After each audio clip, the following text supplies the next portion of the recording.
Am I live? Am I live? Am I live? Am I live? Alive? Am I live? Am I live? Am I live? Check my settings. Make sure that I'm got my blue snowball on like a full microphone. And I said I got it. Do I have any issues? I said, do I? Said I have any issues? I said, do I? Do I have any issues? I say, do I? Do I have any issues with my sound, dude? With my sound, dude? No, not that. That's my daughter's channel. Live stream project. Do do do do do.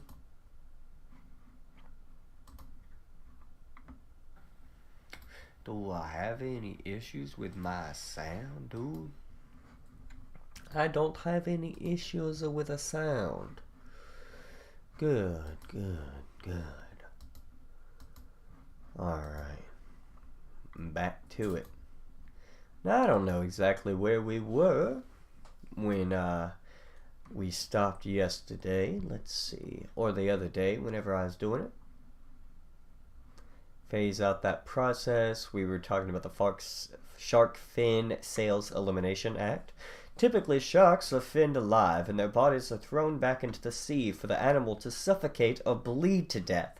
This inhumane practice must end immediately. That is kind of fucked up.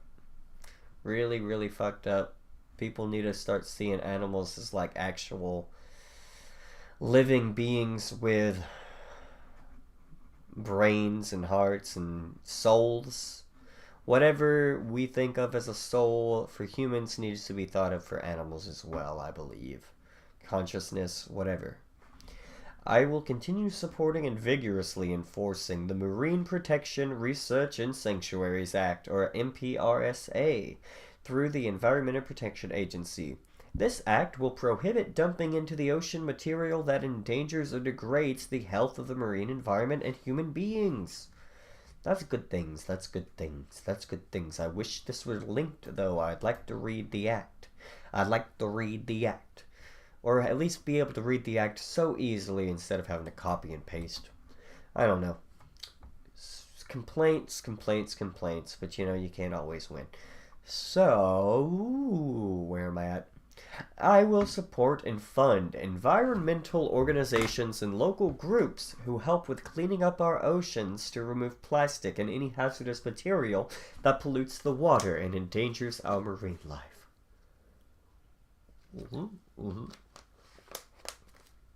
I will urge Congress to pass the Bear Protection Act, which will prohibit the import, export, and interstate trade of bear-related products, such as gallbladders. We must keep these animals alive for their own sake and for the health of our rural economies. Wildlife watching is a massive and vital job-producing industry and depends on the viability and presence of animals in natural area. Good stuff. Good stuff. Gallbladder. Bear gallbladders? Let's look into that real quick.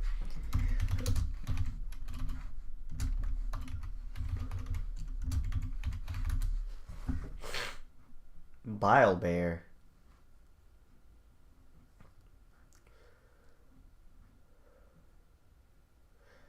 What? Traditional medicine?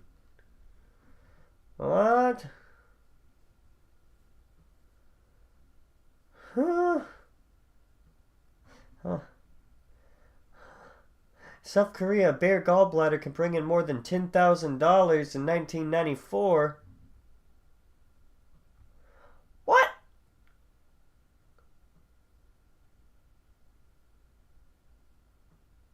Oh my god. Now look, when you're poor and you hear that you can make a lot of money selling a bear gallbladder, you would want to kill a bear and sell its gallbladder. So, I mean, when we have better systems, these unsavory practices will be phased out naturally by the lack of need to do these things to get by in life.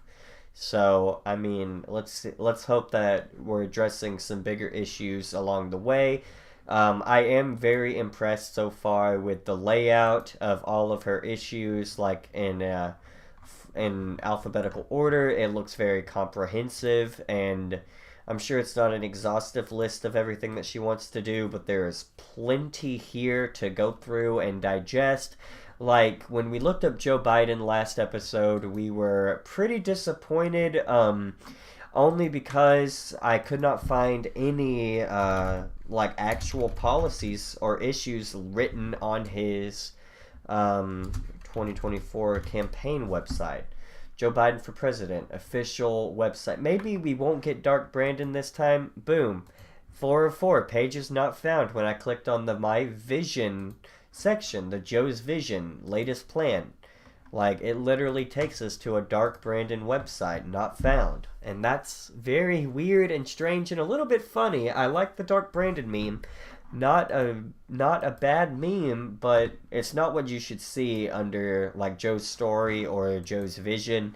And we should definitely be seeing some more organization when it comes to what we see on a campaign website. This should not be what we see, and we see this way too often. A lot of politicians, they just want to skirt on by with just platitudes and simple sound bites and not really getting into the meat and potatoes of what it means to be a politician. They're more just like a talking head who runs for re-election and makes money and becomes a career puppet, and I don't like that. I'm not a fan of that, and that's why I am very happy to see what is going on Marianne Williamson's page. Hopefully the other candidates will also be up to snuff.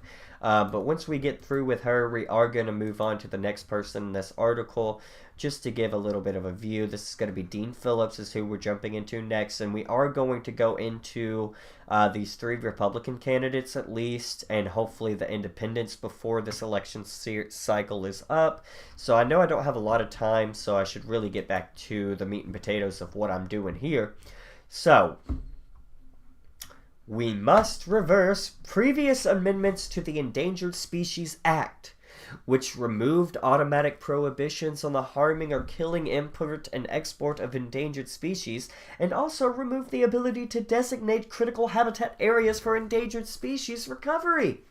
These amendments also decrease science-based decision-making on endangered species protections in favor of political and economic considerations. Now, I would love to see some links to the actual change guides, like change reports, whatever they call it, change logs of these acts that she is referencing, like the Bear Protection Act and the Endangered Species Act. I would love those to be hyperlinked, but if this is true that they have been doing that, then, you know, I mean, it would be something that we'd have to do. I would support reversing the amendments that remove the prohibitions on the harming and killing or import and export of endangered species. Like, if they're endangered and we had something to do with it, we have kind of the need to protect them. And, well, I don't know.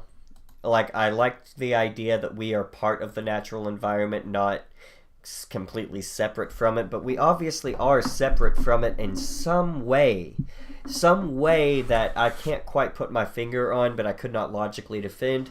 We're in a separate sphere. We operate at some kind of separate space, because when we make things extinct, like, it doesn't feel natural. It feels like artificial, but if humans are part of nature, and if we call what we do artificial, then what we do is also part of nature, because we're part of nature. So, like, if we're causing animals to go extinct, is it really a bad thing? You could argue either way, that, oh, it's just part of the natural order of the world, things go extinct all the time for other reasons. Why do we keep, like, our import, like, our imprint, why do we treat our, I'm losing words today, basically, what causes an effect? Our effects on the environment, we feel responsible to fix. I don't know. But I feel in my heart of hearts that we are responsible of fixing it, and it's not something that should just go down without us batting an eye because, you know, we can't get apex species syndrome and think that everything revolves around us. I don't know. I don't know. I'm just a stupid guy. Don't listen to me. So, reforming our federal agencies, they must be reformed. I oppose the large-scale poisoning, trapping, and aerial gunning of wildlife conducted by our United States Department of Agriculture, the USDA, as a subsidy to private interests who use our public lands. I don't know what's going on there. But if there is aerial gunning of wildlife conducted by our USDA as a subsidy to private interests who use our public lands, I would like to hear a little bit more about that. Like, I would love a link telling me about what she means by this. What are they doing? They're poisoning at a large scale, they're trapping at a large scale, and they're aerially, like, flying planes and gunning down wildlife like moose. Like a bunch of moose and deer. Or wolves. Or something, like anything that's getting into the crops, I guess, if it's part of agriculture. And we have private interests that are like, hey, these pests are getting our crops here. Can you do something about it? And like, yeah, Sky Daddy will come down and rain hell. I don't know. I will ban the use of poisons for predator control. Predator controlled. Sodium cyanide and sodium fluoroacetate to kill predators in the West. States like California, Oregon, and Washington forbid them, and we should ensure every state adopts these controls. The poisons are cruel and indiscriminate and should be outlawed everywhere. Link, tell us. These are the poisons right here. They did tell us exactly which ones. I can Google it. But still, like a little bit of link. Like links go a long way for people who like don't feel like researching. Like, and that is a large swath of the population, and it's not hard to do. You get this information somewhere. Go ahead and collect the link so you can use it later. You get this information somewhere, so you should have it. You should know where you got it, and you can put it here for other people to find so easily. I would ban the use of lead ammunition on all federal lands. Federal agencies have a statutory duty to protect and conserve wildlife on their lands. Allowing mass poisoning of animals is inconsistent with those imperatives. Alright. What? Okay, I would ban the use of lead ammunition on all federal lands. This seems to be different. Have a statutory duty to conserve wild and allowing mass poisoning animals. Okay, so I feel like this goes over here. Now I urge all states to pass similar laws for state lands. And okay, allowing lead ammunition is poisoning animals. I guess lead ammunition. I guess that's the connection here, but she should really come back in and have like somebody on her staff make that connection more coherent for people who are reading this. I'm sure she doesn't plan on most people being as scrutinizing as I am and actually reading through everything, but you know, it's a public service that I'm willing to do one time at least.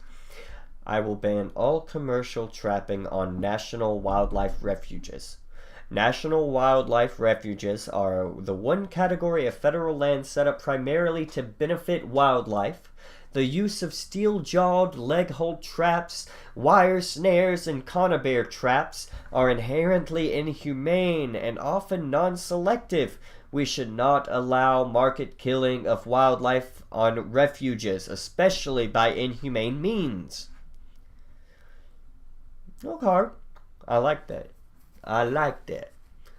Like, you're not gonna come over here, kill the animals on these wildlife refuges, these national park lands set aside for the animals only, not for people to come in there and fuck it up.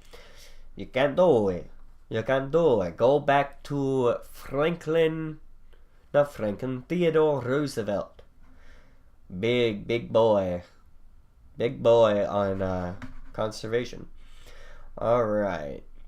the Bureau of Land Management must more broadly implement on-the-ground contraception programs, such as PZP vaccine for wild horses and burros in the West. Excuse me, roundups are inhumane and costly and are breaking the budget of the agency.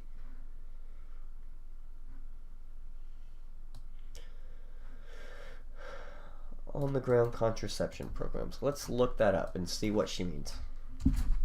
I'm saying she because that's who it is. Preventing pregnancy for other animals, like all across. Let's see.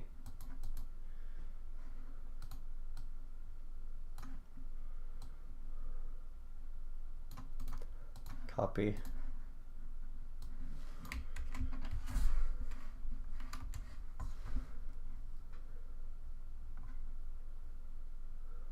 Fertility control. Interesting. That's a whole thing that I don't know enough about to really talk about, but like, I mean, I'm sure roundups, I don't really know. Roundups for wild boar. Let's look it up.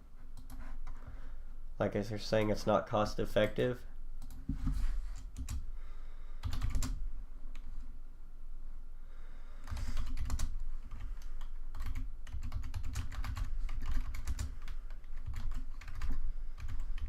I'm gonna say boars, I think.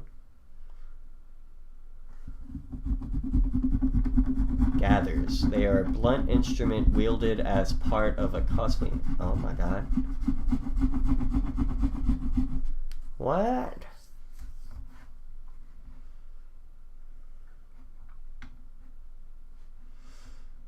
Images. Is that what it is? Huh?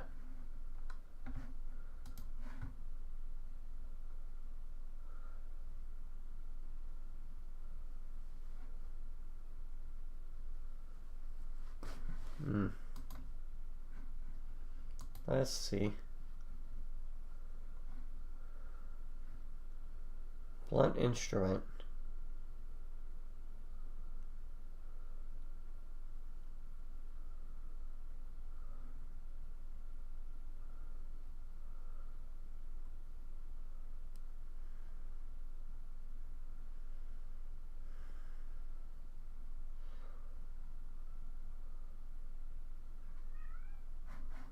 Strange stuff. Or over there taking a helicopter and scaring them to go to certain places. Wow. So we're just gonna shoot vaccine darts to like sterilize them? I would appoint a White House liaison on animal welfare. Animal welfare issues require attention with almost every federal department. The White House will have a senior policy staffer working to coordinate animal welfare functions across agencies. So that's neat. That's it. That's something that you would think would already be in place. So that's just common sense animal protection stuff. Like, I'm really impressed by this section, and I think if you are a bleeding heart for animals, like, I mean, admittedly, that is my position. I think that she would be a great candidate for that issue voter. So let's go into children. We're going to read the full policy on children. That is next in there. U.S. Department of Children and Youth. We're going to get a good stretch in. And we're going to hop right into it. So the way... Okay. Here's a quote. If an individual neglects a child, we call this unethical at best and criminal at worst. So what do we do... what do we call a society who collectively neglects millions of our children? Interesting thought proposal. Is it the parent's job solely to help with children? Or if a government has power over people, should they be held accountable to use that power to help the people, provide for the general welfare of the country? Huh? Huh? And where does the general welfare start besides the progeny of our nation? The next generation. Alright, that's just my 2 cents. Let's pour in and see what's going on here. The way we take care of our economy tomorrow is by taking care of our children today. And when it comes to health, hunger, addiction, education, and safety, we are shirking our responsibilities as a nation of parents. Child advocacy is not being addressed with the attention and care it deserves. Too many of our children are endangered physically and emotionally. This is a humanitarian emergency. I shouldn't be reading this with too much cartoonish vibes, but it's some serious stuff, but I gotta stay awake while doing it at 1:05 a.m. Most Americans don't fully understand the level of chronic trauma experienced by our children today, but the chronic trauma goes unaddressed. Millions of children lack consistent access to sufficient and nutritious food. Millions lack health care, and millions go to school lacking the school supplies needed to teach a child to read. A child who cannot read by the age of 8 has a drastically reduced chance of graduating from high school and a drastically increased chance of incarceration. If an individual neglects a child, we call this unethical at best and criminal at worst. So what do we call a society who collectively neglects millions of our children, merely normalizing their despair? The United States ranks at or near the bottom on almost every indicator regarding governmental policy towards children today. Our youth homicide rates are more than 7 times that of other leading industrialized nations. Let's get a hyperlink on that. Social scientists now describe war zones areas in violently charged homes and communities where levels of trauma and post-traumatic stress among children are similar to those experienced by returning vets. There is nothing post about the traumatic stress of our children when it is re-triggered every day. I lived through the internet in 2012 and triggered me timbers.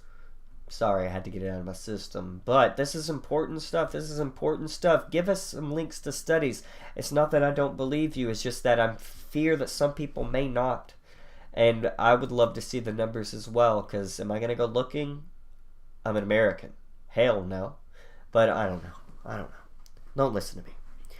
We must rescue our children from such crises no differently than we are rescuing them from natural disasters. This is why, as president, I will establish a cabinet-level Department of Childhood and Youth.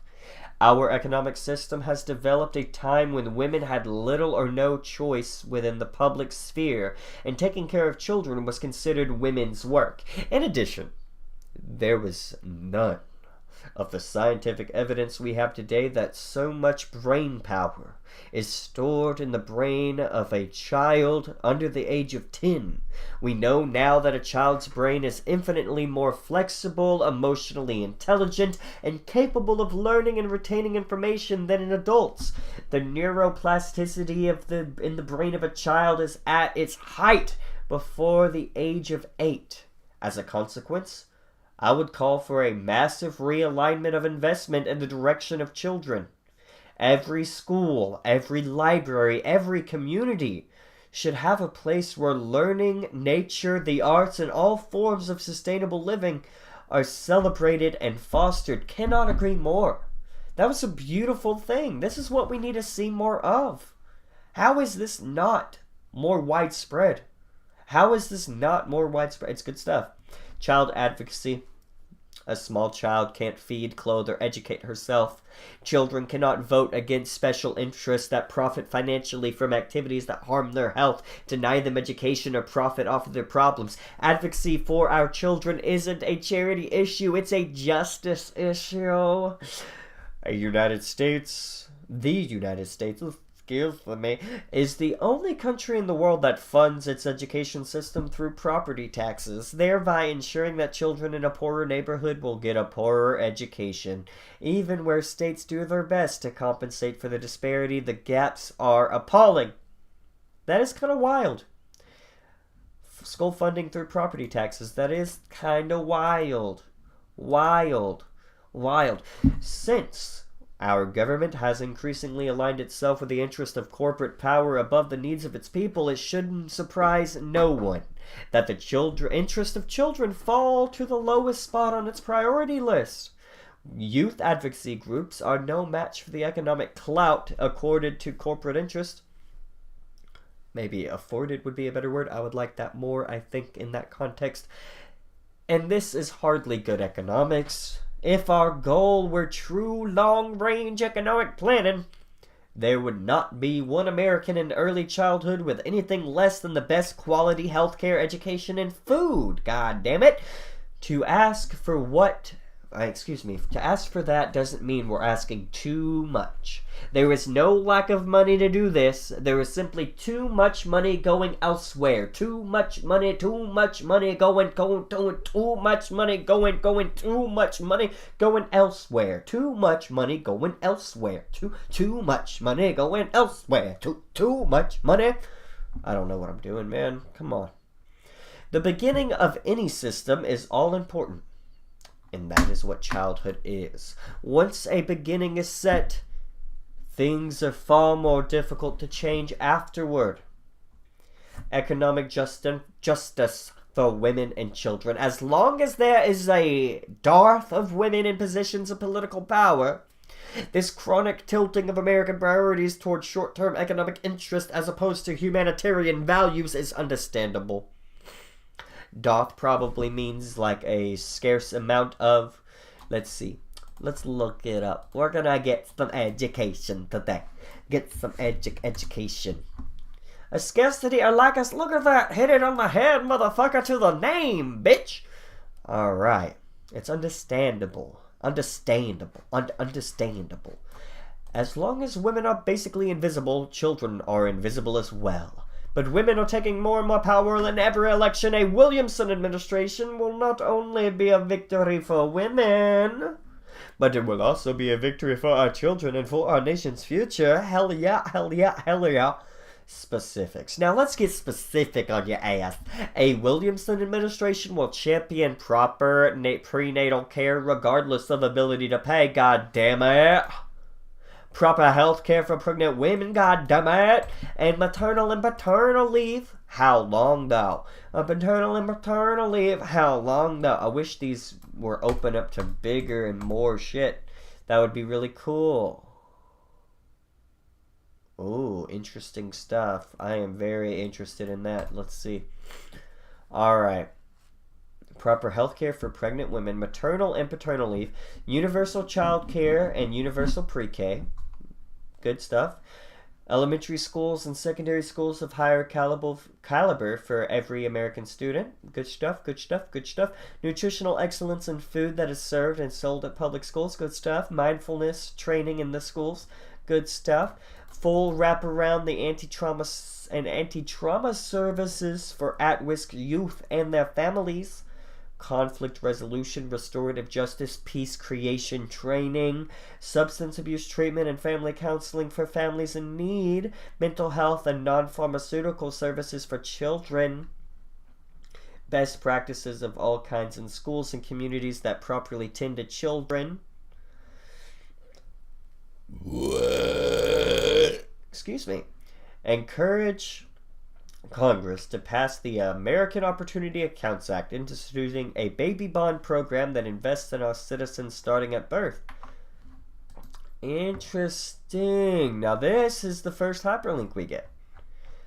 Ooh. Will we read this right now? Maybe another time. Will we read this right now? Maybe another time. Alright. Lower the voting age. What does this say? What does this take us?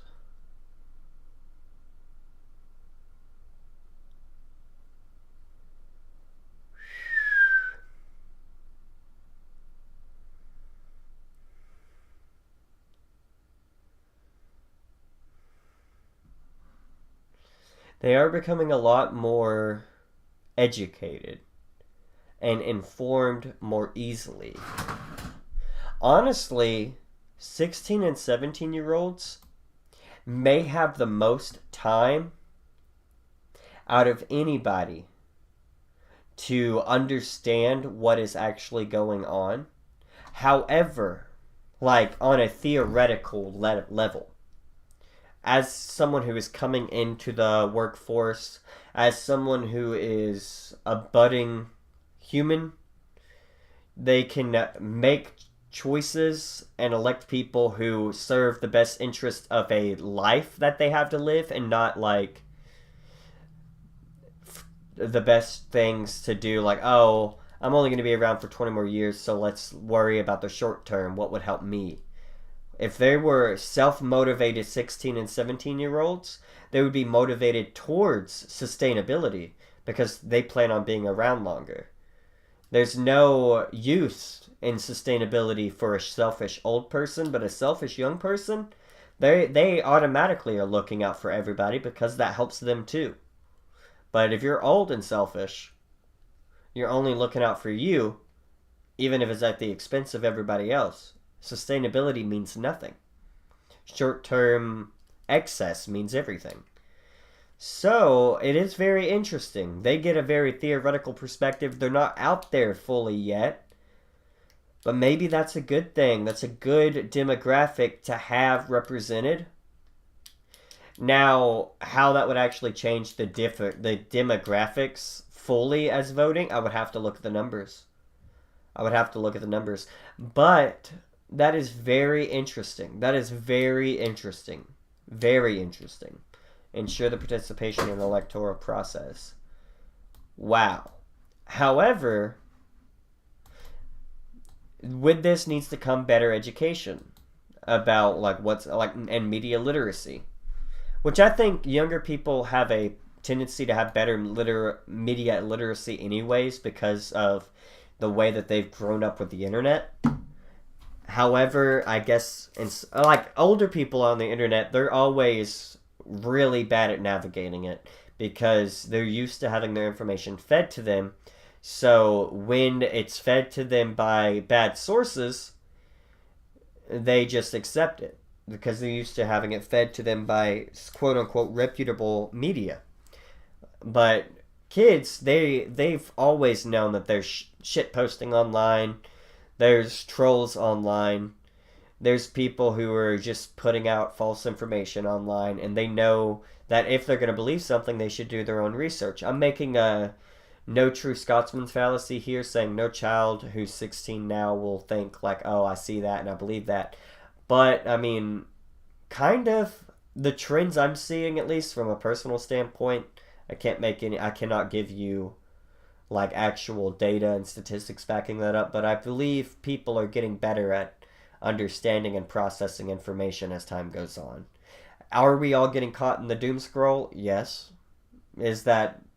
I don't know. I don't know what this would do for American politics, but it would be exciting.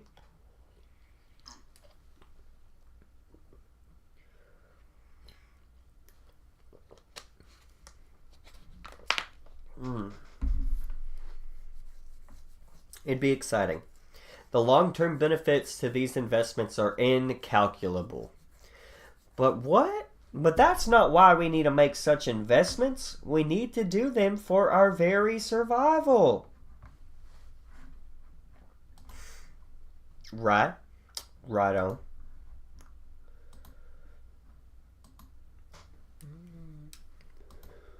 Oh my god. Alright, this is where I need to be. We did children. Climate action. Read full policy. Ah, horror. All policies. Just keep that open. Climate action. There's a video. Don't feel like watching the video. We're going to read. The greatest threat to our planet is the belief that someone else will save it. Sir Robert Swan. Pretty good. Our biggest crisis regarding the climate emergency is humanity's massive state of denial that it exists on the scale that it does. Yet willingness to recognize the depth of the problem is prerequisite to our solving it. It is a psychological and moral challenge to face the horror of what stands before us over the next 10 years should we not act. Yet there, in our standing raw view before the truth that it confronts us with lies our only hope for surviving it.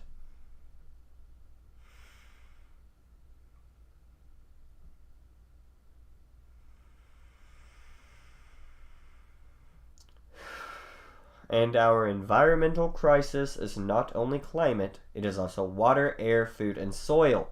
Our Earth is like a body beginning to experience an all systems breakdown. The glacial ice melt is so extensive that the sheer weight of melted polar water is changing the shape of the Earth's crust. As president, I will treat. Let's see, what the hell? Livescience.com. This is the link that you give, bitch.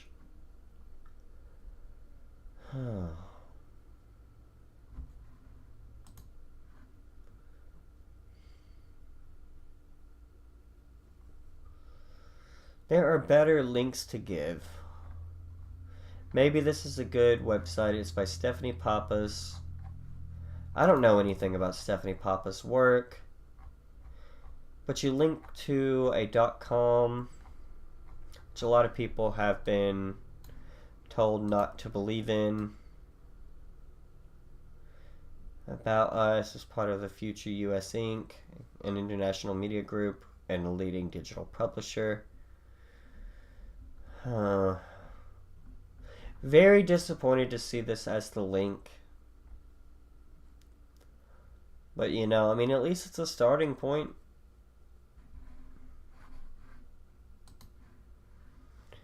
Alright.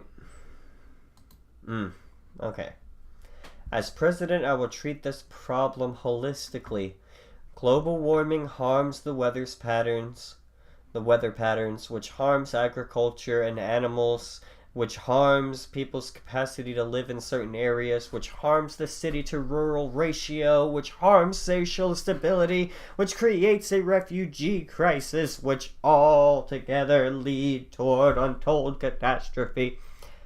What is imperative is that we awaken now and take immediate bold steps to change course. What is necessary is a full-scale climate emergency mobilization effort not unlike the kind of effort undertaken by the United States during World War II. Without such an effort, the world will begin to see societal collapse and mass starvation unprecedented during our lifetime. Climate disruption is, if itself not disrupted, is on track to become civilization-threatening. Refugee crises, extreme weather events, non-survivable global temperatures making certain places uninhabitable, global food crisis, economic collapse. None of those phrases are hyperbolic. They are warnings. Warnings! The United States needs a president who understands that incremental change, even bold incremental change in regards to climate crisis, is not enough to stave off environmental catastrophe. The American people must be informed of the severity of the problem and enrolled in a massive national effort to deal with it. We need policy change, but we need more than that. We need a full-on systems change. We need to change the way we think about what's most important in life. We need to put the health and well-being of our people and our planet before the needs of an outmoded economic system. We must transition from a dirty economy to a clean economy. Full stop, period. Or period, full stop. In this, as in so many areas, unwise action has led to the problem, and taking wise action now will solve it. There is a growing consensus in America that climate change is an existential emergency, but now our actions must align with our understanding. As president, I would argue in no uncertain terms that rapid man-made climate change and global warming represents a clear and present danger to our people, to our democracy, and to the world at large. Beginning with the appointment of a world-class environmentalist. The full powers of the executive branch of the U.S. government would be put in service to the effort of protecting our natural environment. Specifics of that, please. I'm sure that's coming up. Hopefully.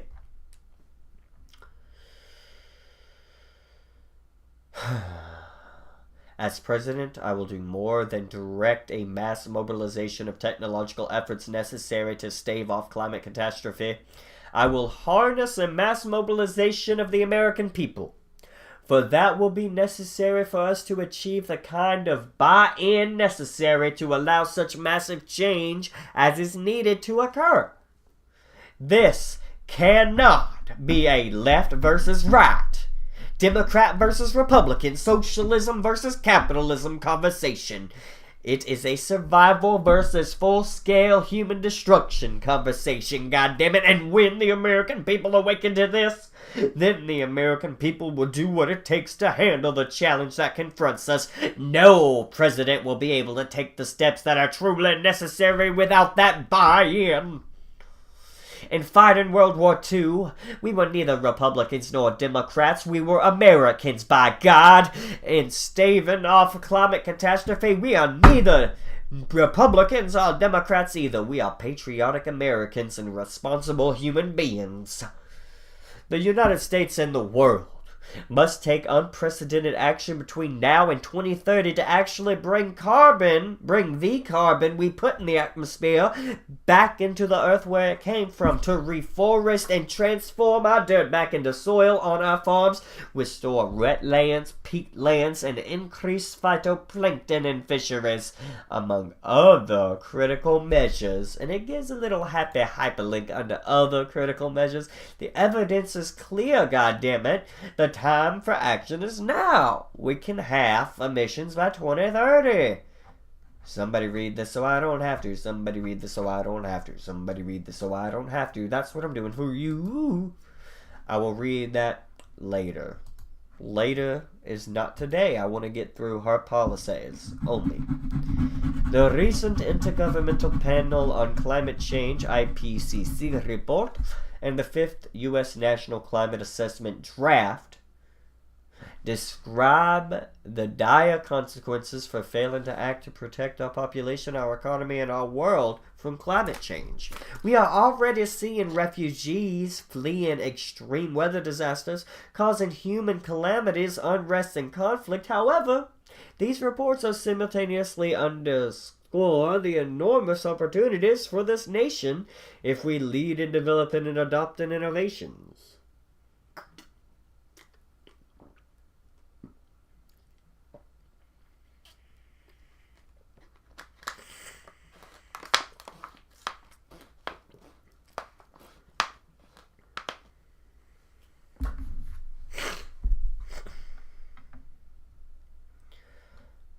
Understand.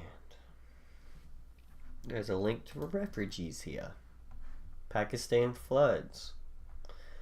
Good Lord. Alright.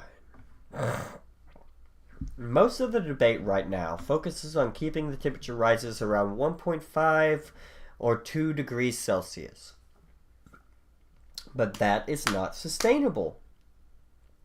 Having a lot of internal stuff moving around in my body right now. We had pizza for dinner.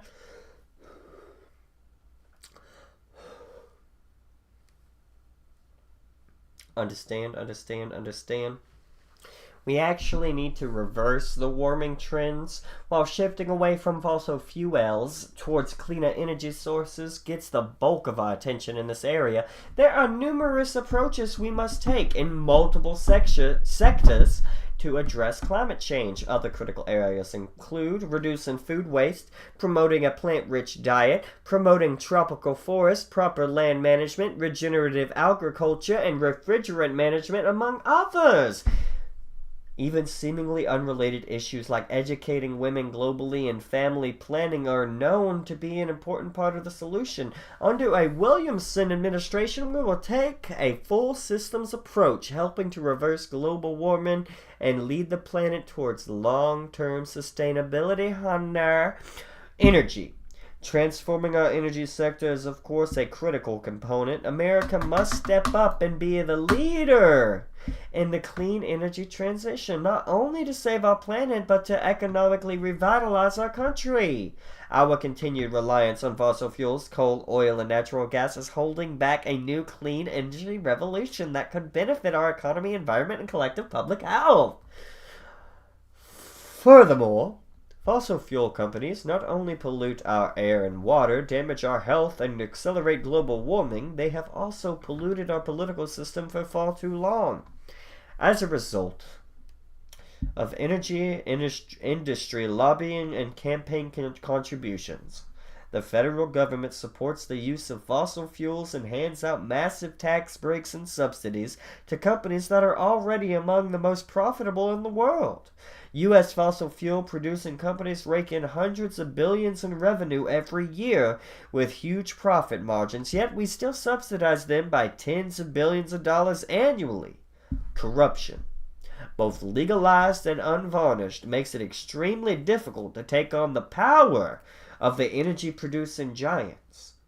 Until we deal with the issues of money's powerful influence on our political system, none of this will truly change, which is why campaign finance reform is a central tenet to my governing philosophy. God damn it. Now here are the specifics. Listen real close. Here are the specifics. The specifics. The Williamson administration will, provide a framework for making public investments in renewable energy, environmental justice, sustainable infrastructure and transportation, and a national green jobs program that can revitalize our economy and utilize our innovative and human capacity to benefit all our people. A Williamson administration will expand investments to reach 100% renewable energy and dramatically reduce CO2 emissions by 2035 or earlier. Reinstate and expand energy and mileage efficiency investments. Conserving energy and making the most of our resources should not be a partisan issue. It is good for everyone. Our scientists and businesses are ready to help lead those efforts, but strong national leadership is essential. Transition away from fossil fuel energy and halt all new fossil fuel projects.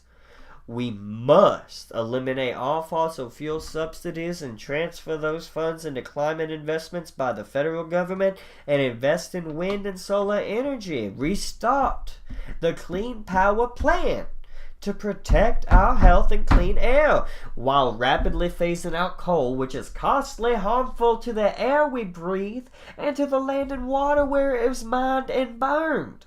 Create a commission tasked with expediting timelines for shutting down all coal plants. We must modernize our power grids immediately to pave the way for dramatic increase in renewable energy sources. The electric power sector should be decarbonized sooner than the rest of the economy by 2030. Each state will be required to adopt a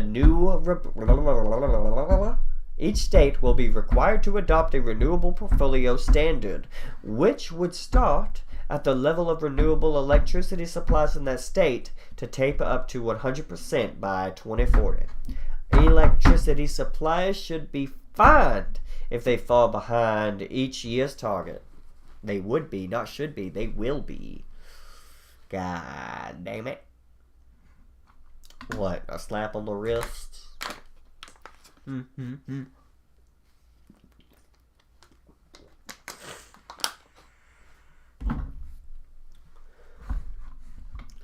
Decarbonize all buildings by 2045. All buildings over 25,000 square feet will be fined if they do not reduce emissions by 50% by 2030 and 80% by 2040, with intervals beginning in 2025. All older buildings would have to be upgraded to higher energy efficiency standards appropriate for that building type and converted to electric space heating, cooking, and hot water technologies. Zero carbon from new buildings by 2028. The federal government will ensure funding for the retrofitting of older residential homes and will provide subsidies for older commercial buildings to meet green renewable energy standards. Decarbonize all federally owned buildings by 2030. Require each industrial corporation to commit to a series of greenhouse gas emissions targets, phasing down in half by 2030 to zero emissions by 2045. Each company will decide for itself how to meet those targets, but it would be fined via income tax laws if the annual targets are not met. Create a specific heat pump program at DOE to expand the use of existing heat pump subsidies and invest more money in heat pumps. Ban all fracking operations for oil and gas. This will require planning for the workers and communities that will be most impacted by a transition away from fossil fuel extraction using just transition principles. Just. Like justice, not just as in just do it. Stop the spread of liquefied natural gas. Ban new LNG permits and infrastructure and end the use of long-term LNG projects for diplomatic support. Federal data shows that as of 2022, over 3,500 permits for gas and oil drilling on public lands have been issued. This is more than the previous administration's approved numbers of permits. A Williamson administration will sign an executive order to change the parameters for the Bureau of Land Management's issuing of permits.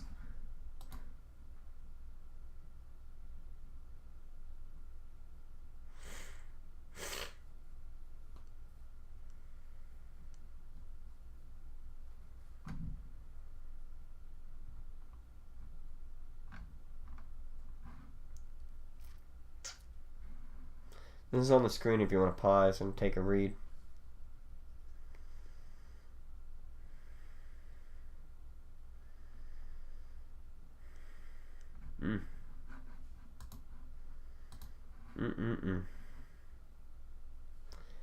And all new oil and gas leases in federal lands and waters. Plan to phase out of existing oil and gas leases on federal lands.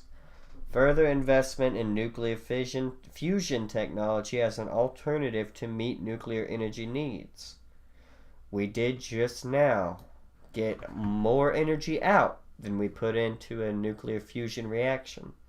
That happened last year. That's good news.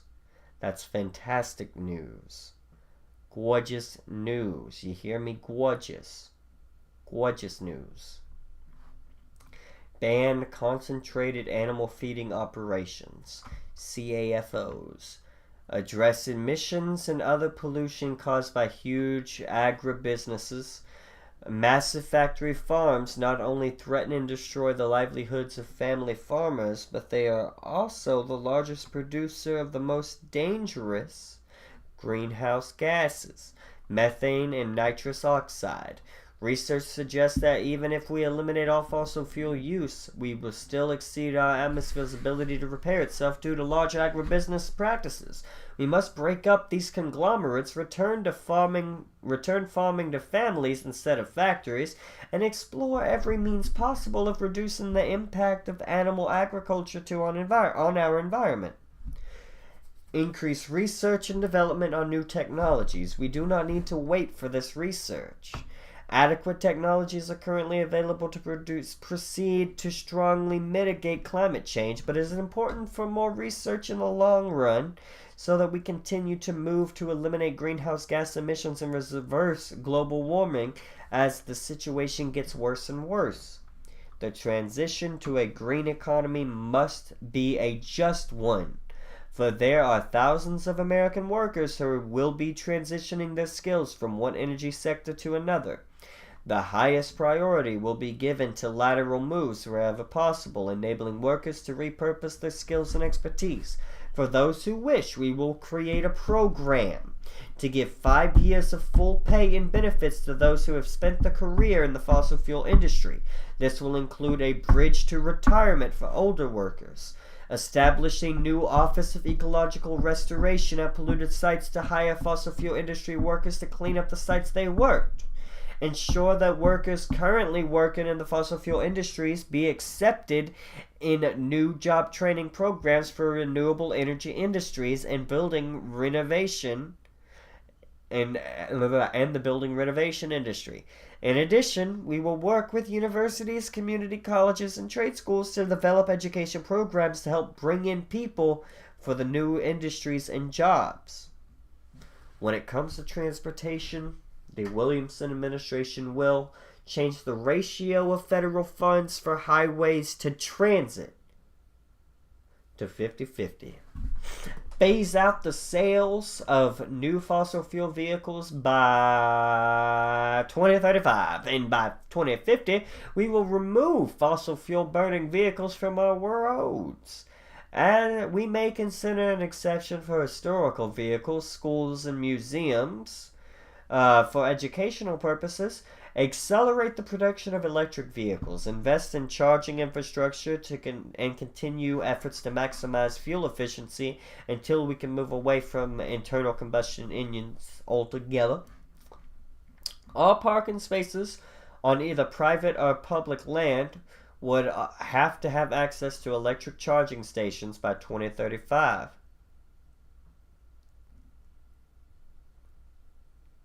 Interesting. All standards.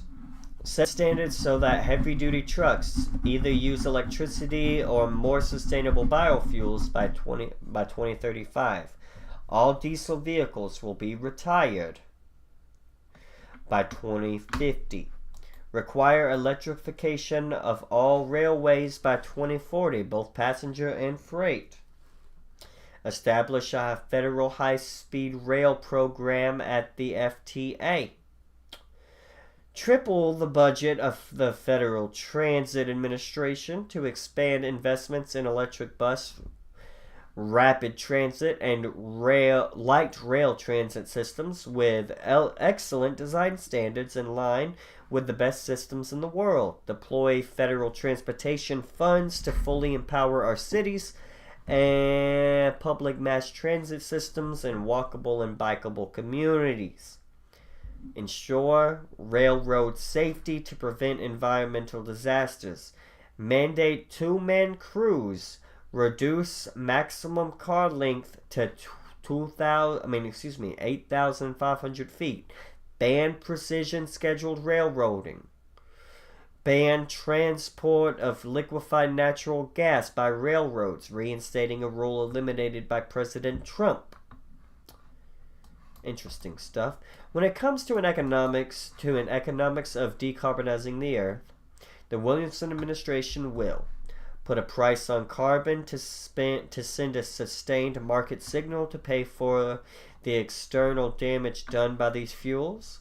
Explore the concept of carbon fees by being mandatory, not market-based, because many progressives and environmentalists have successfully argued that doing this will help achieve further reductions in emissions and lower income people and those most vulnerable to climate impacts.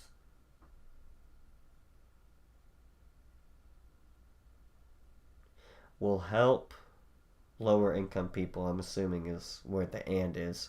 This will help achieve and help lower income people.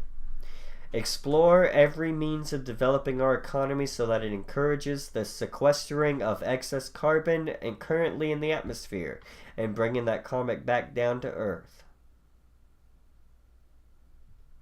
Okay. Maybe have like a tree subsidy. If you have a certain amount of like carbon soaking up trees planted on your commercial space, and you may get a tax break. Who knows?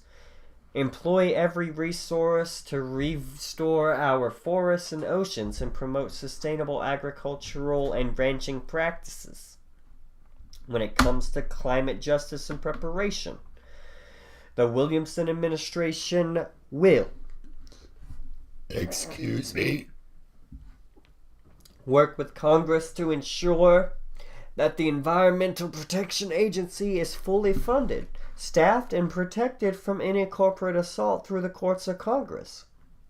find ways to enhance our resilience to the current effects of extreme weather and hotter temperatures, integrate climate preparedness into the nation's emergency preparedness and into our health plans, infrastructure plans, and homeland security plans, ensure free, prior, and informed consent. Epic for indigenous peoples in all policies and developments. Invest $17 billion in the Global Climate Fund to begin the work of doing our fair share.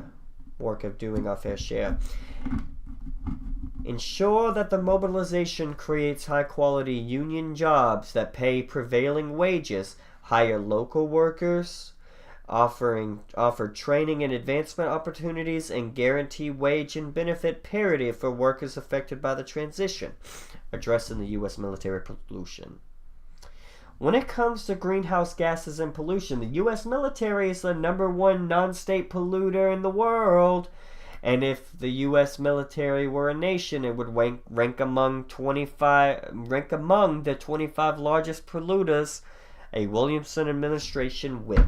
In the loopholes in the Paris and COP agreements that allow U.S. government to not report military emissions. If that's true, bullshit. Ensure that the U.S. military meets the same emissions reduction standards as any other sector, which is to cut emissions in half by 2030 and fully by 2045. Fully deploy all titles of the Defense Pollution Act to produce renewable energy, decarbonize key sectors, and expedite climate investments in the private sector. Addressing national security. According to the Department of Defense, climate change is already challenging U.S. national security in concrete ways. To address the national security impacts of climate change, Williamson administration will end our reliance on oil because it perpetuates our dependence on energy supplies from other countries, particularly in the Middle East. Save much of the oil we use through improved efficiency. Get the remainder of our energy from renewable energy sources and consequently save potentially trillions of dollars from being wasted on foreign wars. Making this fundamental change in how we as a nation use energy is not something that any one set of legislative actions can manage. Rather, this shift will take a change in how all of us, not only the government but also as individuals, treat the earth on which we live. The problem of environmental desecration, goddammit, that word hurt me for a minute. The problem of environmental desecration is rooted in essence in a lack of reverence for the home we all share. In all these and more areas, the Williamson administration will make climate change and global warming an urgent and top priority. In order for the needed changes to occur, a massive mobilization of the American people, our economy, and our industry will be necessary. We will need a great American effort, not unlike the massive mobilization necessary to fight World War II and bring the U.S. out of the Great Depression.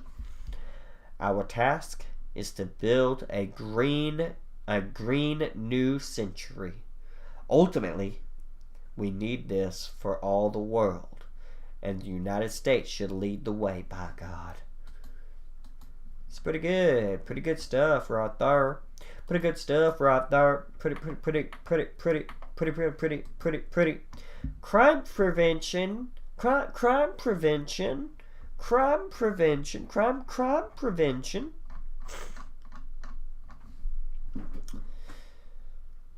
The state of American crime. In America, our approach to managing violence and crime has typically trended towards largely ineffective punitive approaches, ignoring the underlying causes of our problems. Among all industrialized nations, the United States ranks at the top in violent crime. We have the highest homicide rate, 7 times higher than the average for other nations. For much of the neighborhoods and communities throughout our country, our local governments have failed to supply effective crime prevention solutions. The biggest group of victims experiencing violence in America is children. we have some of the highest levels of youth violence and crime in the developed world. Youth violence is a leading cause of injury and death for young Americans aged 15 to 24 years. At some point in their lifetime, 54.5% of children and adolescents aged 0 to 17 experience some form of physical assault. Moreover, nearly a third of women in the United States have reported domestic violence. In addition to the horrible price of violence for the people who experience it, crime and violence cost the U.S. economy hundreds of billions of dollars each year. According to a study by the Institute for Economics and Peace, the annual cost of police, justice systems, correction facilities, and lost productivity from violent crime, homicide, and robbery is over $3,000 for each U.S. taxpayer, or $460 billion for the United States economy. Yet, violence and crime don't happen in a vacuum. A holistic response to this issue requires a deepest focus on its causes, as well as crime prevention solutions. Many of the underlying causes have been left unattended for far too long, and merely addressing symptoms is unlikely to fundamentally reverse the tragic trajectory of violence in America. Regarding crime, education and culture are the strongest preventative medicines. A core goal of a Williamson administration will be to make every public school in America a place of learning, culture, and the arts.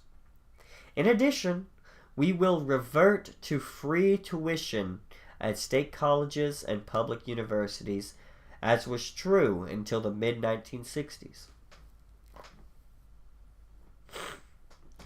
Research has shown that many of us citizens who live in the most violent, crime-ridden parts of our nation suffer the same kind of emotionally and physically debilitating PTSD as do veterans coming home from war. Yet for these people, the war is never over, and the trauma is unending as these communities have become a breeding ground for continuing violence. Ultimately, it produces a crippling effect on their lives. Addressing crime and violence prevention. In America, our approach to managing violence and crime has typically trended towards largely ineffective punitive approaches, ignoring the underlying causes of our problems. In addition, the punitive rather than rehabilitative approach to holding violent criminals accountable only increases the statistical probability that once released, such criminals will again perpetrate acts of violence. What we know from ample research about violence and crime prevention in our communities is that crime can be drastically reduced. We have the wisdom, we have the expertise to make positive shifts in the circumstances, both internal and external, that are likely to erupt in violent behavior. What we are lacking is the political willpower to invest in serious violence prevention programs. The federal government can support violence prevention through funding, of course, but also through coordination, research, and sharing of best practices. We need to address whole systems and foster collaboration among federal, state, and local agencies.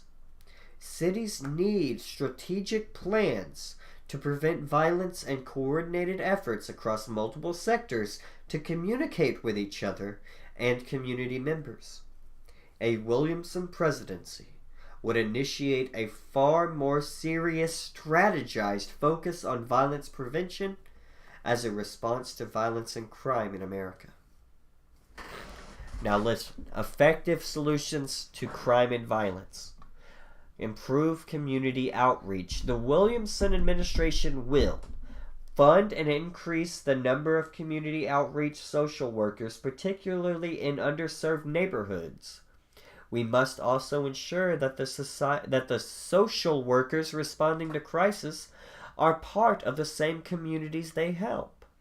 Hire and empower community outreach workers from rehabilitated gang members to community elders to help prevent crimes in their communities by monitoring, detecting, and interrupting violence.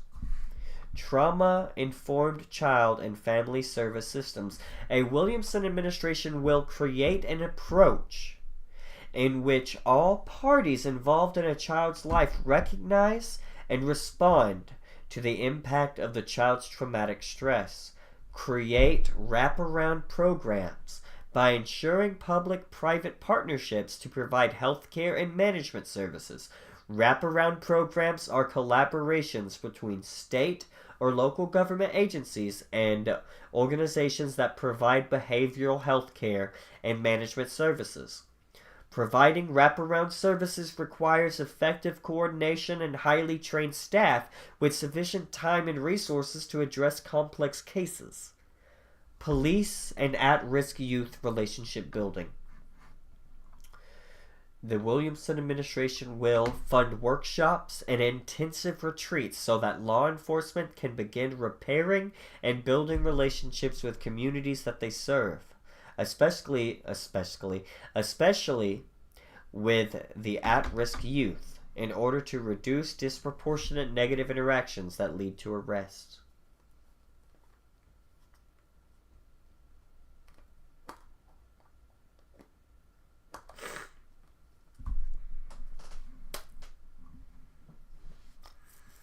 Domestic violence prevention and support services.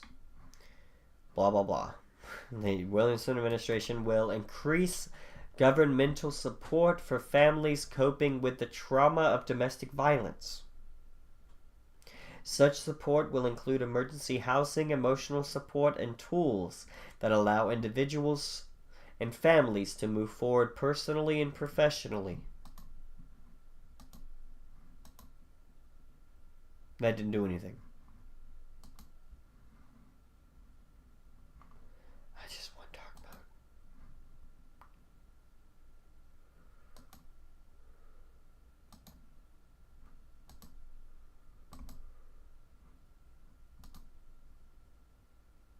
Oh, that didn't work. Okay. None of those worked. Awesome.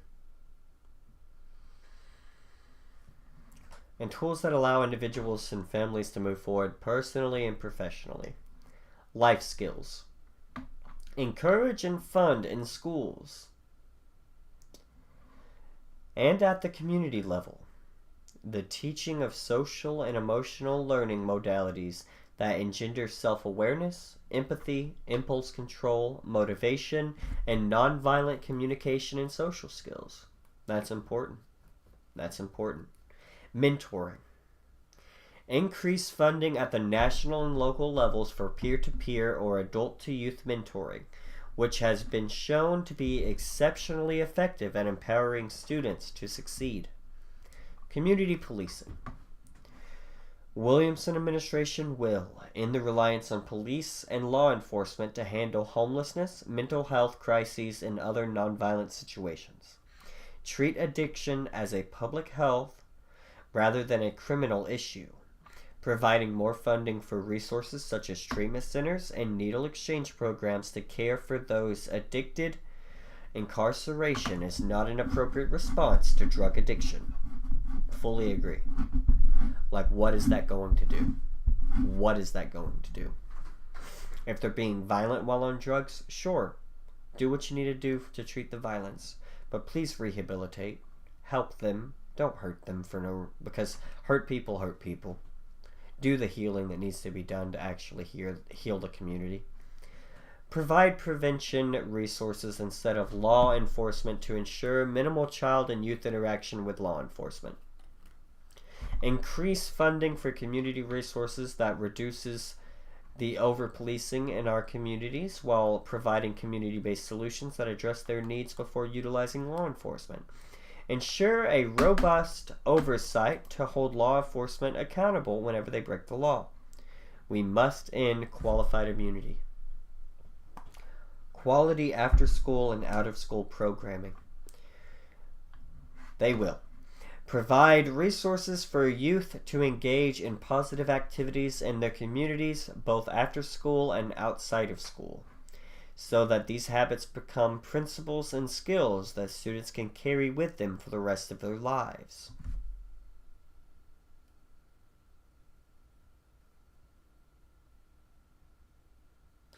Other family support services, the Williamson administration will coordinate and improve the existing network between support services that pertain to crime and violence prevention in order to empower the family unite.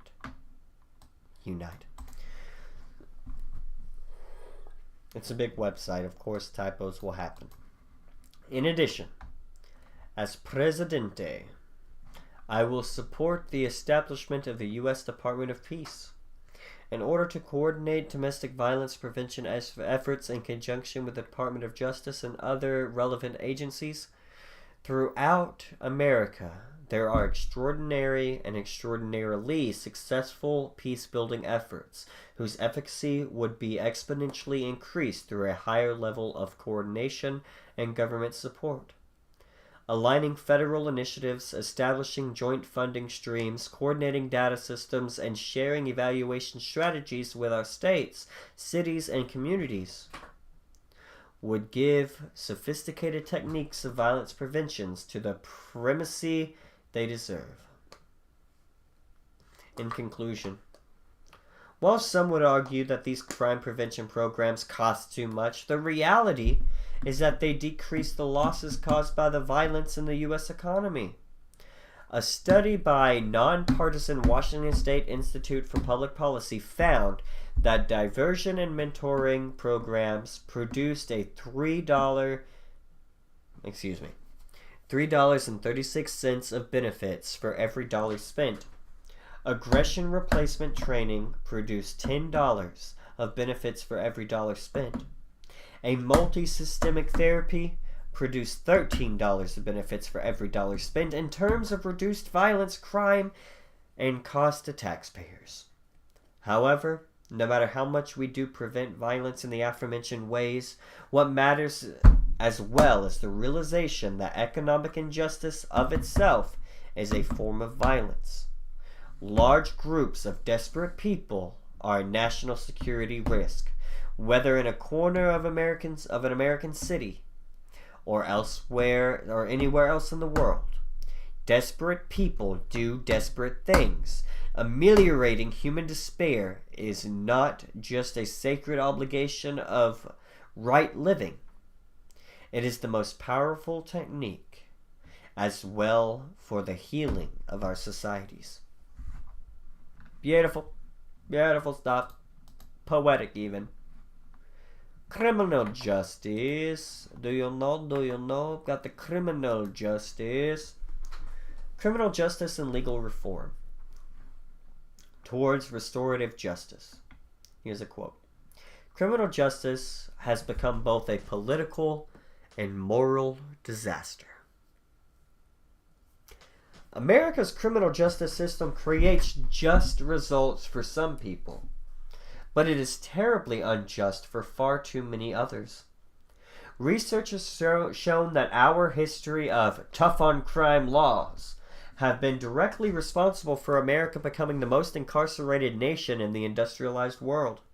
These laws disproportionately affect minorities and low-income communities.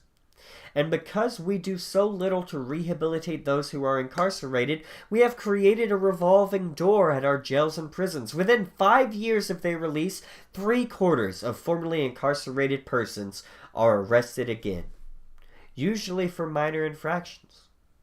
Criminal justice has become both a political and moral disaster. There's that quote again. The problems in our criminal justice system. According to the Bureau of Justice, incarceration in the U.S. grew from 300,000 people in 1980 to more than 2 million in 2013. This statistic is startling given that the data from both the FBI and the Bureau of Justice shows that violent crime in America has fallen sharply over the last quarter of century. Furthermore, When the media and politicians refer to crime, they focus on urban violent crime statistics and ignore corporate crime, financial crimes, and other white-collar crimes. These non-violent crimes have actually cost the United States close to $2 trillion since 2010, and the perpetrators of those crimes are rarely held accountable. In fact, 90% of white-collar crime goes unreported. And only 3% of federal criminal prosecutions are white-collar crimes. We must understand that when white-collar crime is unchallenged, the trickle-down effect of stealing those resources from average working Americans increases crimes of poverty in other communities.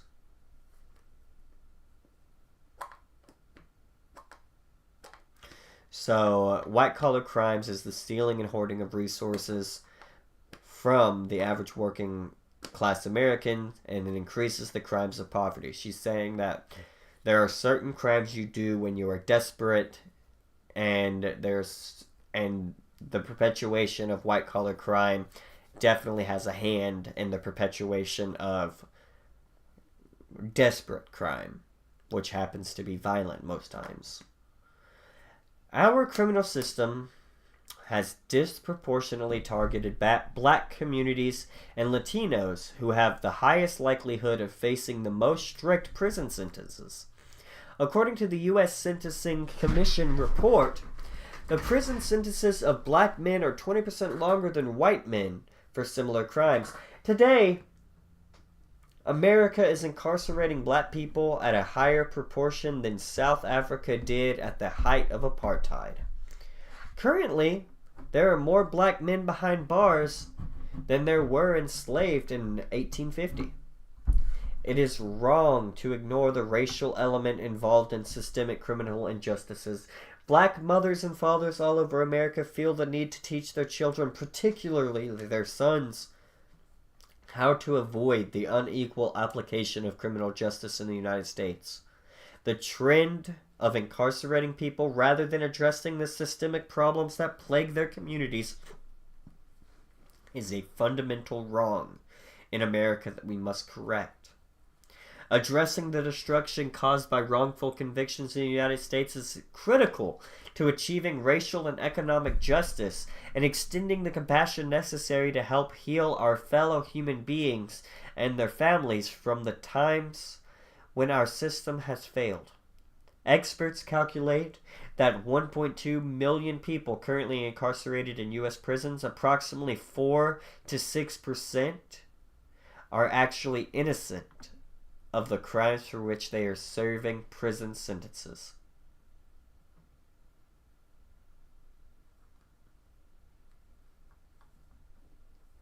So, experts calculate that of the 1.2 million people, 4 to 6%, meaning 48,000 to 72,000 people, are actually innocent. According to the National Registry of Exonerations, 53% of those exonerated are black, indicating that economically disadvantaged and over-policed communities are hit the hardest by this problem. However, civilians of any race can find themselves at risk of being wrongfully convicted. Along with mass incarceration and arrest rates in the United States, the number of people wrongfully convicted is predicted to increase. Specific federal legislation to address wrongful convictions in the United States should aim to provide resources in all 50 states, creating a hub where wrongfully convicted people who have been left languishing for decades in prison can seek assistance to exonerate themselves. Important statistics. People of color make up more than 60% of the people behind bars.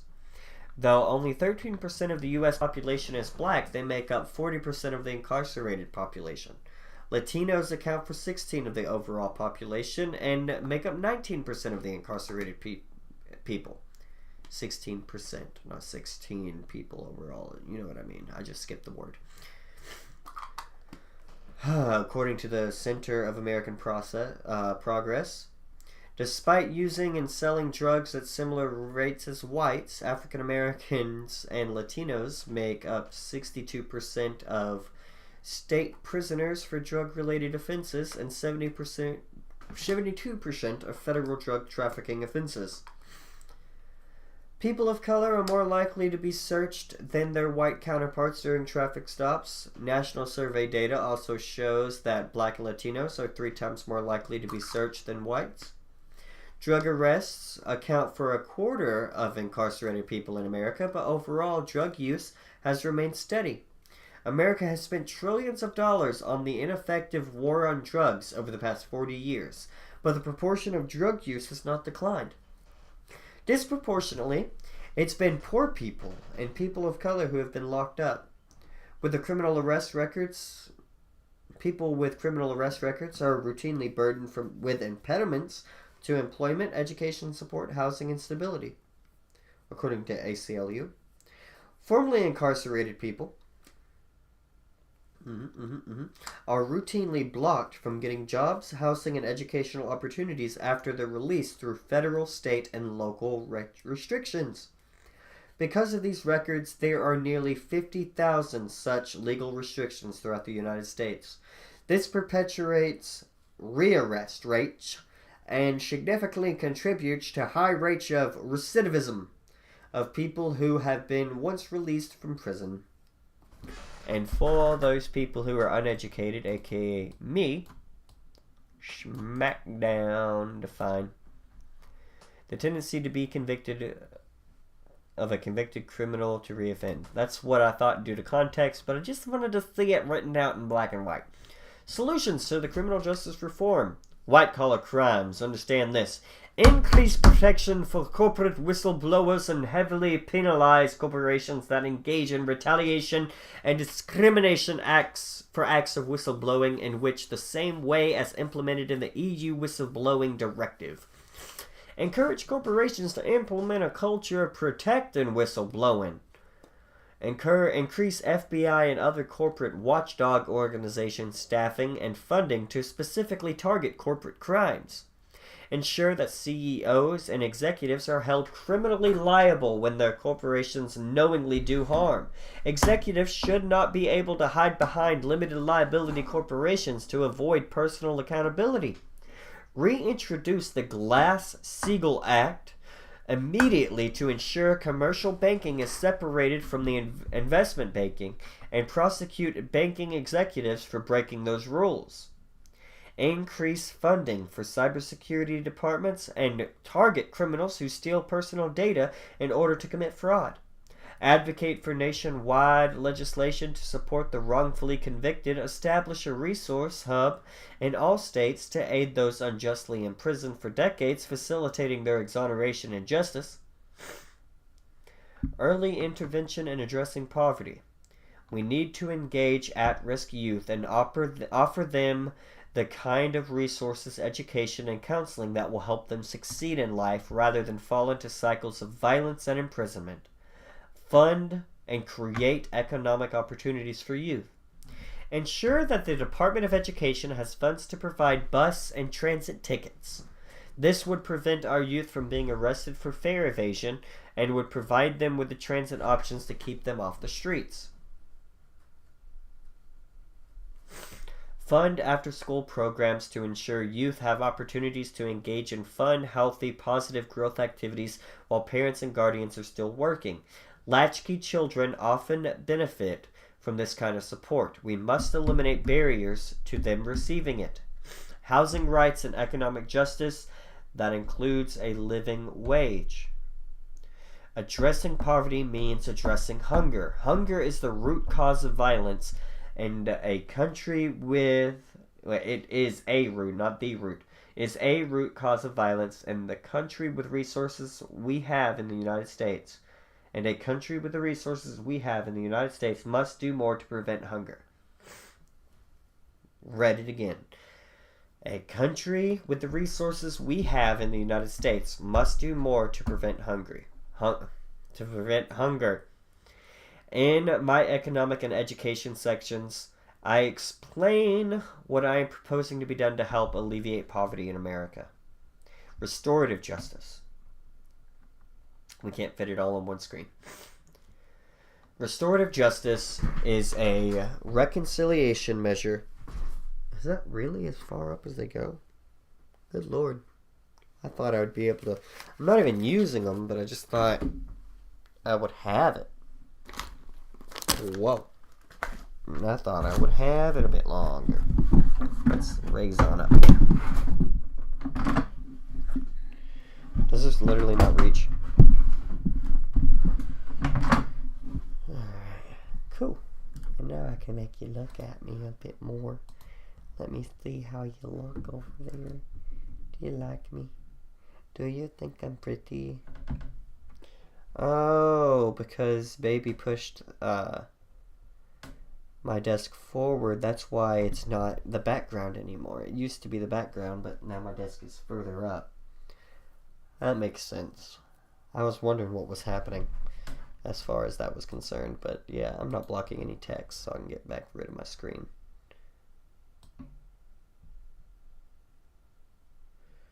Yeah, I like it there. Alright. Boom, bam, thank you, ma'am. Alright, where am I at?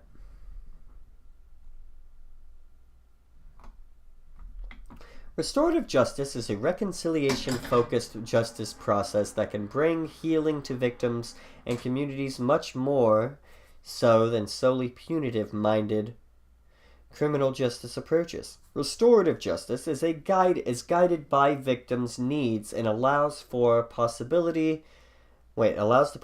for offenders to directly confront the human costs of their actions and make some form of amends. Ultimately, this approach to criminal reform helps everyone move forward: victims, assailants, and communities themselves. By laying the foundations for empathy and restorative justice prevents repeat offenses and rebuilds frayed bonds, helping restore communities. A Williamson administration will focus on studying and promoting restorative justice. Let's see if I can lift this up a bit more. There we go. Beautiful. What is moving so much? So interested to know. Alright, now you can turn and look at me proper. Can you see me? I want to see you. Do you see me? Because I see you. Alright, cool. Give me back. Give me back, give me back, give me back. Alright. The Williamson administration will focus on studying and promoting restorative justice programs and approaches for legal policing and carceral system reform throughout this country. We must end the war on drugs by legalizing cannabis and psychedelics, both for recreational and medical purposes, and expunging past convictions in order to reunite families that have been separated as a result of our criminal justice system. Good stuff. We must civil forfeiture policies must end. Civil forfeiture allows police to seize and then keep or sell any property they allege is involved in a crime. Owners need not ever be arrested or convicted of a crime for their cash, cars, or even real estate to be taken away permanently by the government. Fucked up. End qualified immunity. Fucked up. End broken windows, policing, stop and frisk, and racial profiling, and all other racially biased practices.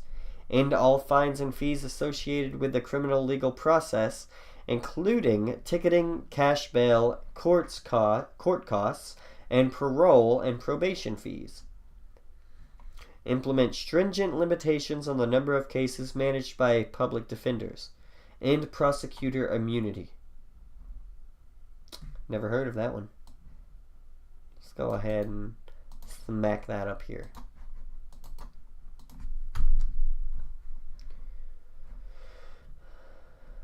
Supreme Court gave prosecutors absolutely immunity from lawsuits seeking damages for willful misconduct. Even police officers have only qualified immunity, but a divided court In Imbler v. Puckman held that it was enough to check on a prosecutor. Enough of a check on the prosecutors that they would be sanctioned by the professional organizations. Let's go ahead and look up qualified immunity just to refresh ourselves on what that would be. It's a legal principle of the federal constitutional law against government officials performing discretionary optional functions and immunity from lawsuits and damages unless the plaintiff shows that the official violated clearly established statutory or constitutional rights. Interesting. Immediately remove all law and oath breaking judges. Document and publicly report racial and economic disparities on a court-by-court and judge-by-judge basis. Demilitarize the police. Create an independent national database of police crimes, brutality, and misconduct. Cool. Implement independent community-led police department reviews and data audits. Create a legal fund for victims of police brutality. Invest in community-based public safety measures, including peacekeepers and wellness checks, intervention, violence prevention, skills-based education, mental health services, substance misuse and addiction treatment, mutual aid, and mediation. Trauma-informed justice in courts. Evidence informs us that the majority of people in jails and prisons have survived rape, assault, or childhood sexual abuse, or at the very least have witnessed violence to people close to them. Most incarcerated Americans grew up with multiple adverse childhood experiences. Let me just fix myself a little bit. I don't really like it looking down at me. I'll lower you a little bit. Fuck. There we go, a little bit better. Alright, where am I at? No, come here. Trauma sends people into the criminal justice system, and then the criminal justice system too often heaps more trauma on those incarcerated or facing incarceration. If we are serious about breaking the cycle of violence, we need to be sensitive to these traumatic experiences that lead to violence, and by doing so, we have a chance of addressing both. In particular, we need to create a trauma-informed environment inside the juvenile justice system. Too many of our youths have been mistreated. When they act out, they are often treated poorly again. This is not a tenable situation. If we can instead treat people with respect and provide them with psychological support, we can help save lives and the lives of those they might otherwise injure. Interesting. Rehabilitation and reentry support for the formerly incarcerated. In cases where incarceration may be necessary, we need not lose our humanity as a culture, nor do we need to ignore the humanity of incarcerated people. If we treat offenders with respect to their essential human dignity, we create a greater chance that they will return to their communities as productive members of society, and not revert to criminal behavior. Most perpetrators of crime have been victims themselves. We need to give past offenders, once they have paid their debt to society, support in transitioning back to society. That serves not only them, but us. A Williamson presidency will support increasing the number of programs in prisons that provide life skills for those who are incarcerated. It will be a strong advocate for teaching inmates emotional literacy, communication skills, conflict resolution skills, and job training. Fund and provide reentry programs for formerly incarcerated people to make their transition back to society easier. This is like the reverse boot camp for veterans. What's up? You're in the Constitution? No, I'm looking at the Williamson website right now. Is that a candidate? Mm-hmm. Oh, okay. Democrat or Republican? Democrat right now. Democrat or Republican? Could be both. Should run as an independent, but because she's not going to get the nomination from the Democratic Party. Yeah. I did what I told you I was going to do, and I feel better. Good stuff. I hate when that has to happen. You know? Yeah, when you can't swallow. Stop! I was being so vague because I think you're recording. I am, yeah. That sounds like cum. Oh. Mm-hmm. Anyway, I'm gonna go eat some burnt Cheez-Its and pass out. Okay, I love you. Many reforms can be made at the local... Wait, what? I didn't read. What is that? This is a Cheez-It itself. I was gonna say. I love you. I love you.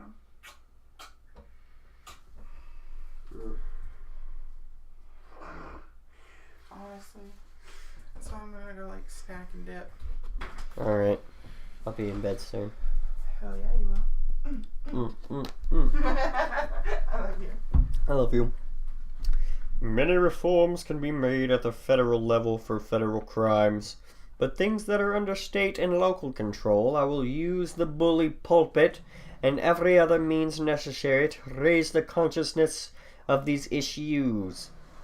Through the Department of Justice and other relevant federal agencies, we will better coordinate and disseminate proper norms, provide grants and funding, and in numerous other ways make positive shifts in our criminal justice systems. Hell yeah. That's what I'm talking about. Alright, disability justice. We have now made it to the D. The big D. Let's see what the big D has. All people deserve the support they may need to live independently, move around and care for themselves, get an education, vote, and work safely and productively. A Williamson administration will be dedicated to providing rights, dignity, and opportunity to every segment of society. That is how we unleash the true potential of this great nation. All people deserve the support they may need to live independently, move around, we just read that, and work safely and productively. But people with disabilities are often denied these basic rights. They are often denied vital health care and home-based care and assistance they need to live independently. They are too often forced into institutions where they have little freedom and abuse is rampant. They are impoverished by policies that penalize them for working and earning money. Disabled children are often cruelly restrained, isolated, suspended, and expelled for disability-related behaviors, and deprived of the attention and support they need to learn and thrive. Disabled people face high rates of sexual assault, are more likely than non-disabled people to be killed by police officers, and are frequently disenfranchised by discriminatory laws and polling place inaccessibility.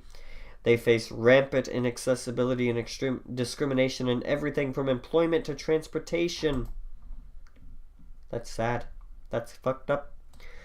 Disabled people and their families and allies have been fighting for their rights with courage and dedication for decades, but our government has often failed to listen to them. It is my strongly held belief that by addressing the needs of those with disabilities, we will help not only them, but we will help the rest of society as well. People with disabilities have profound lessons to teach those who haven't dealt with their challenges. The more we integrate them into society, the better lives we all lead, and the richer we all become. Moreover, all of us who do not have a disability at this stage, or one illness or accident away from the potential of being disabled as well. Consequently, it is long past time for our government to fully commit itself to guarantee people of all abilities full civil rights and all the support they need to thrive. Williamson policies to promote disability justice. Disability representation is the first one. My administration will focus on the fact that about one-fourth of Americans have a disability. But due to rampant exclusion and prejudice, Americans with disabilities have always been underrepresented in politics and governance. Address this by making sure that people with disabilities are fairly represented in all appointed positions. Support people with disabilities in their efforts to secure better representation in Congress, in the judiciary, and in state and local governments. Make sure that all my appointees are equally committed to defending the rights and serving Americans of all abilities. Disability Integration Act. My administration will acknowledge the fact that people with physical disabilities who need the help with daily activities like getting out of bed, dressing, eating, and showering are often pushed into nursing homes and other institutions where they can be deprived of independence and end up at high risk of being abused. Pass, in my first 100 days, the existing bipartisan Disability Integration Act that would remedy this injustice by preventing discrimination by the health insurance industry and requiring all healthcare insurers to cover home health care. By God, goddammit. Good stuff. Long-term care and home and community-based services. My administration will establish a federal community care agency to ensure community-based care, long-term, in-home, and in-community support and visitation rights to the disabled community and seniors. Update the Americans with Disabilities Act, ADA. Ensure all public housing is accessible as required by the ADA. Pass universal health care and extend health coverage, including coverage for home care, to currently uninsured Americans and make sure that all health insurance covers at-home care. Work to transition currently institutionalized people with disabilities to supported independent living as appropriate. Expand funding for the Aging and Disability Resource Centers. Combat gentrification by prioritizing public housing for people with disabilities and historic area residents. Pass a permanently money follows the person program to counter institutionalization and guarantee a right to return to homes and community. Terminate small business exemptions to the ADA and ensure federal funds are available for compliance oversight in smaller businesses. Eliminate electronic visit verification and other onerous compliance requirements and enact protections against healthcare surveillance. Make it illegal for individuals' possessions or property to be kept in an assisted living facility after death. Interesting. I didn't know they were doing that. If they're doing that, they need to do something else. Pretty good. Let disabled people work and earn wealth. My administration will address the terrible disincentive that people with disabilities face when they have the opportunity to work. Currently, people with disabilities need Social Security insurance, Medicare, and Medicaid to cover their health care and living expenses. However, if they work and are paid more than $1,470 monthly dollars, or $2,460 monthly for blind persons, their access to these programs are cut off. What? Their access to these programs is cut off. They lose their access. This forces many disabled people to stay poor and prevents them from taking on full-time work. Guarantee health care as a right to all people and work with Congress to reform Social Security insurance so that disabled people are not penalized for earning wages. Raise the cap on earnings and create a smooth transition from financial dependence to true financial independence. Expand Social Security Disability Insurance, SSDI, and Supplemental Social Income, SSI, to at least a living wage, cost of living plus 10%. Expand access to Social Security /SSDI and SSI, including the provision of public lawyers to assist in SSDI application process and eliminate SSI waiting period. End all exceptions in wage laws and workplace protections for individuals with disabilities, such as sub-minimum wage. Address the fact that many workplaces are insensitive to or even hostile to people with disabilities. My administration will work to ensure that basic things like access to buildings are provided, as well as training of employers to be aware of what disabled people can do, and training of staff to be respectful towards those who may be different than themselves. She will be protecting caregivers. My administration will pay family caregivers and expand caregiver hours. Federalize workers' compensation. See my labor policy. That's coming up. Stay tuned. My administration will use America's influence to strengthen international protections for the rights and freedoms of disabled people all around the world and to increase enforcement for those protections. Ratify the Convention of Rights of Persons with Disabilities, the CRPD. Make certain that healthy disability policy is part and parcel of all U.S. trade deals with foreign nations and corporations. Ensure that disabled immigrants are afforded the same immigration rights as non-disabled immigrants. Right on, right on, right on.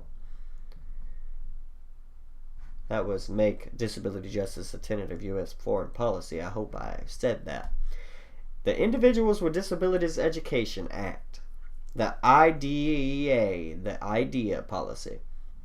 My administration will fully fund IDEA so that students and their families and communities are well served, so that states and localities don't have to shoulder the full burden of these investments. Few pieces of federal legislation have had as dramatically positive impact as the IDEA. Society now has the ability to take better care of people with disabilities than ever before, and our sensitivity to their needs, as well as our response to the challenge that they face, should reflect the full force of our capacity to help. We are capable of helping people with disabilities better than ever before in history. Come on, get with the program, people! Create a Federal Disability Education Services Agency. FDESA, I tell you, to ensure our public schools have the resources and staff training needed to support students with disabilities. Hell yeah, talk about that. Hell yeah. Federal investment to upgrade public schools to be accessible as required by the ADA, plus any additional accessibility needs to be requested by students and faculty. Marriage equality. Let's talk about marriage equality. Marriage equality.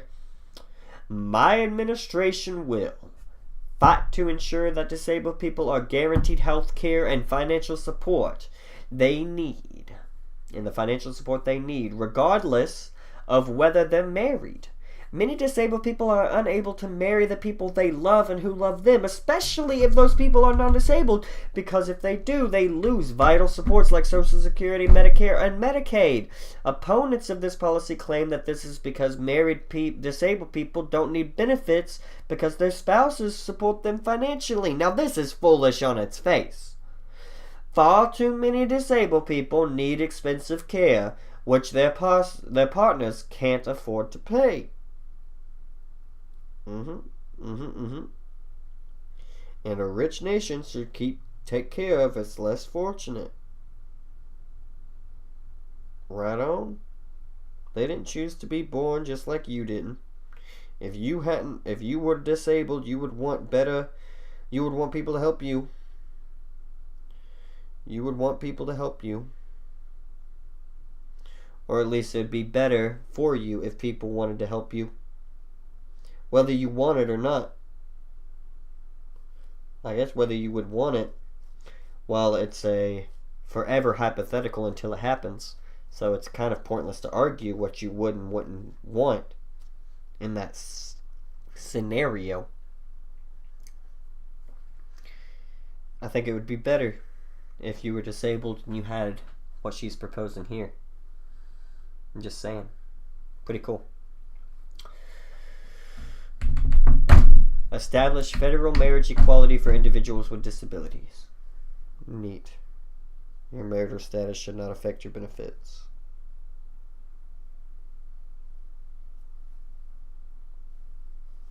Alright, prevention of abuse of people with disabilities and support for disabled abuse survivors.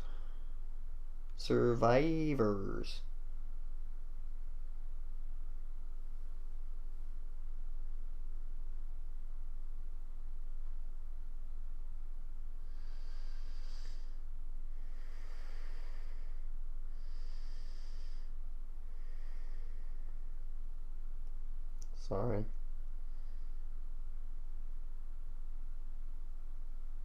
I'm digging at my nail bed with a nail. Nail on nail action. Alright. My administration will guarantee that people with disabilities receive appropriate sex education. We need to teach some people with serious disabilities and those who care for them the meaning and importance of consent.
Losing steam here, folks.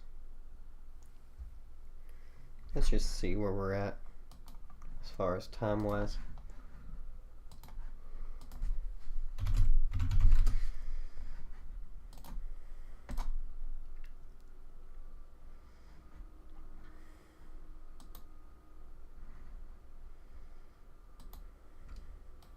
As far as time-wise.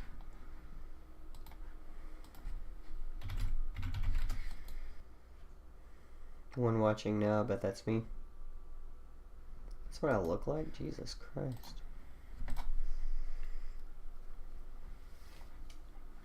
As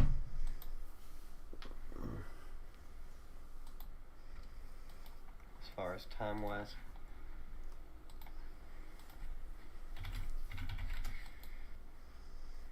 One watching now, I bet that's me. That's what I look like? Jesus Christ.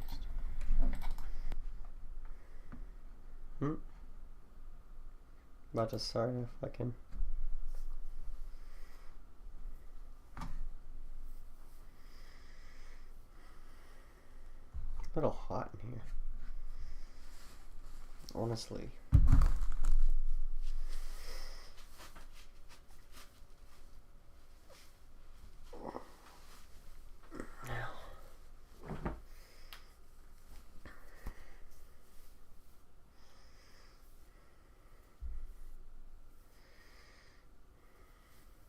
Cool. That ain't as bad. Alright, Q. Let's knock it out. As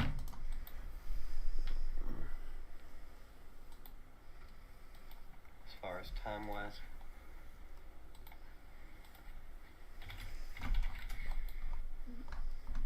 One watching now, I bet that's me. That's what I look like? Jesus Christ. Provide people with disabilities with ways to safely report abuse from family members and caregivers. Make all support services for abusive survivors accessible to people with disabilities, and teach people who have jobs have the job of preventing abuse and supporting a vibrant. Make all support services for abuse survivors accessible to people with disabilities, and teach people who have the job of preventing abuse and supporting survivors how to work with people with disabilities.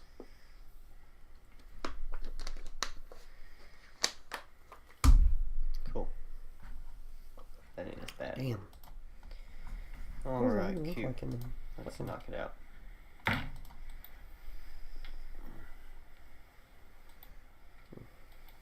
As far as time-wise.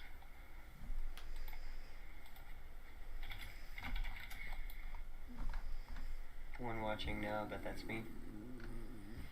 That's what I look like, Jesus Christ. Alright. Provide people with disabilities with ways to safely report abuse from family Police members training. and caregivers. My administration will Make all abolish support services police for violence abusive against people with survivors accessible disabilities to people by with requiring disabilities all police and officers to be teach trained on how to people who interact have with jobs disabled people, have the job of including preventing people with abuse mental and supporting a illnesses. vibrant.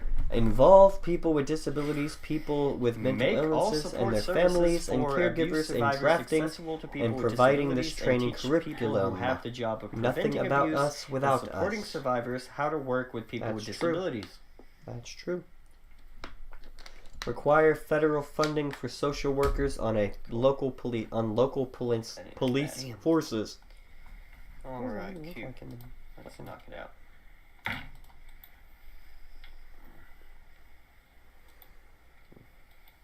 As far as time-wise.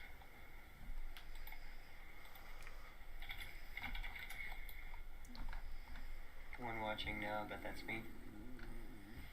That's what I look like, Jesus Christ.